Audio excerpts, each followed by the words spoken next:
Sorpresa, sorpresa, otro juego de Konami esta semana.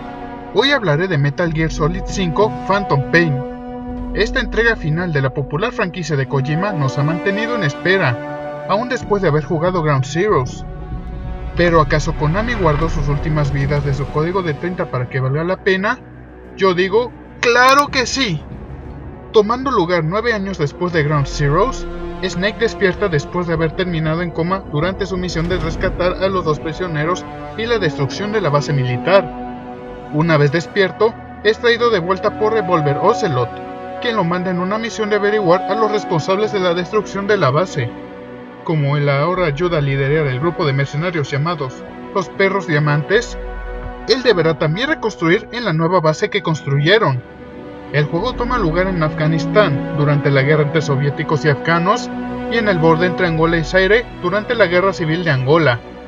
Al igual que Ground Zeroes, Snake podrá andar libremente por todos los escenarios, cumpliendo los objetivos que Ocelot le estará dando.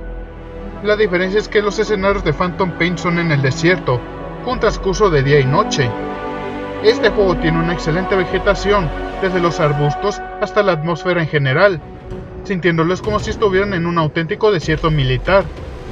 Snake seguirá con sus armas para tranquilizar enemigos y eliminarlos, pero también tiene un brazo de prótesis para noquear a guardias enemigos y también podrá extraer objetos dentro de la misión a su base, ya sean plantas y objetos y soldados enemigos igual que en Peace Walker.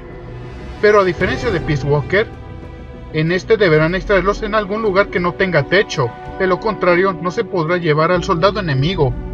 Por cada soldado enemigo que extraen para su base, se les facilitará ordenarles en crear más armas y accesorios para las misiones, además de los materiales que encuentran.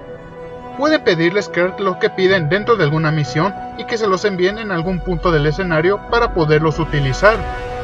También podrán asignarles puestos a los soldados extraídos por si quieren balancear dentro de la base o si quieren que trabajen en más armas que objetos.